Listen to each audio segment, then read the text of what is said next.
Steve with your GNC Total Lean Challenge. This is your Thursday workout in week 2, still in phase 1. You're gonna need some tools for today. Dumbbells, something you can put over your head for a dumbbell press. We're gonna need a mat later on for some core work. And then we need a box, a chair, or something that you can elevate your feet on for incline push-ups. Let's go ahead and just get started. 15 to 20 repetitions of lunges.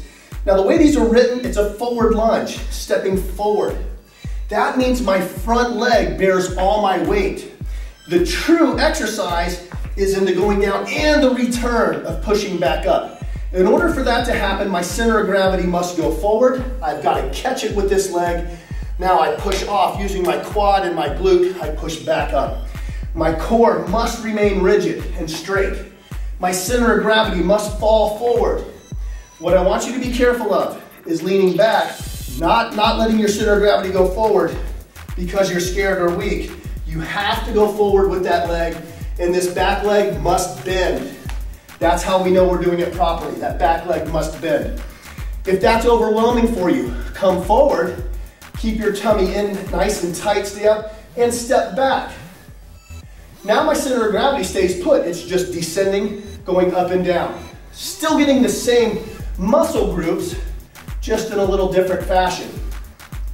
So either variation, the step forward lunges might be a little more tough and you might get more out of those. The next one's going to be a shoulder press. I decided to use 30-pound dumbbells. Anything that you can do and be safe. So we want the appropriate amount of resistance, but let's stay safe. Bring them up even with your eyes. Chin is in neutral, tummy is square. It's really rigid. I push straight up and down, 15 to 20 reps. The important thing to remember is that the shoulders go all the way up, elbows locked. You do not have to push them together. Straight up and down, 15 to 20 repetitions. And those arms can stay in neutral. They don't need to be way back here. 15 to 20 reps of shoulder press. Remember to keep that core engaged at all times. All right, then we're moving to crunches. Phenomenal exercises are crunches, because they really take everything else out of the sit-up. When we're doing a full sit-up, we're using accessory muscles. When we're doing a crunch, we get to focus just on the abs. Here's how we're gonna do it. First thing we do, the belly is down. We gently blow out. We turn our pelvis slightly under. This is our starting position. One more time, belly down, air out, pelvis under. Now, I like to dig my heels in. What that does is it fires up my hamstrings and it holds my low back in this position. Now I don't have to worry about my pelvis moving around. To add a little more resistance, I put my hands back, elbows out, and as if I have a glass of water on my forehead, I'm gonna lift straight up. That glass of water goes straight up and down. You must blow out as you go up. The easiest way to remember to do that is to count. 1, 2, 3. Now, if having your arms back is too hard, cross your arms on your chest. That's gonna make it a little bit easier. But listen, the one thing we don't compromise is that tummy being in, the pelvis rolled back, and blowing out. How high do I come up? Just enough to clear my shoulder blades. I don't need to sit all the way up. Just enough to clear those shoulder blades. Keep your heels in contact with the ground at all time.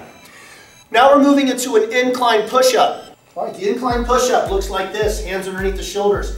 Toes are back, forward, so that you're holding all the pressure on your triceps and shoulders. Descend down and up. Keep your stomach in tight so we don't sag. We also don't want to throw too much weight back on our feet. This should be tough enough, just as it is. Down and up. All right, finishing up, sit-ups. Now, crunches took all the accessory muscles out of it. Now we're gonna add some things back in.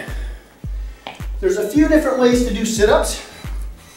To make this lever longer, I put my legs out. That's gonna make it easier for me to sit up. The more I bring my heels back, it makes it a little more tough, and I might even have to use my arms to help me sit up. So let's try to find something in the middle that's appropriate resistance for us.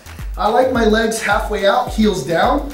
I like to try to keep my arms back if I can, but as I fatigue, you might feel your hands break away from your head. I'd rather them break away from your head then tug on your head because you risk neck injury. So let's set up the same way we did before for sit-ups, tummy in tight. Our heels are digging into the ground. We breathe out as we go up, and let's make sure we don't tug on our head. Matter of fact, let's keep our fingertips, just our fingertips, at the base of our head. All right, 15 to 20 reps. Here we go. All the way up. If this is too much for you, the next modification I would have you add is your hands. Throw your hands up. If that's still too hard, we can add a leg.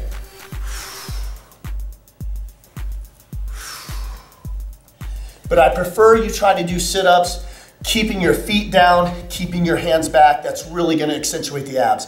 There you go, that's your 5 exercises. You execute that for 15 to 20 reps. Give yourself a small break, go back and get it for a second set. Full body workout and it included cardio. All right guys, we'll see you back for week 3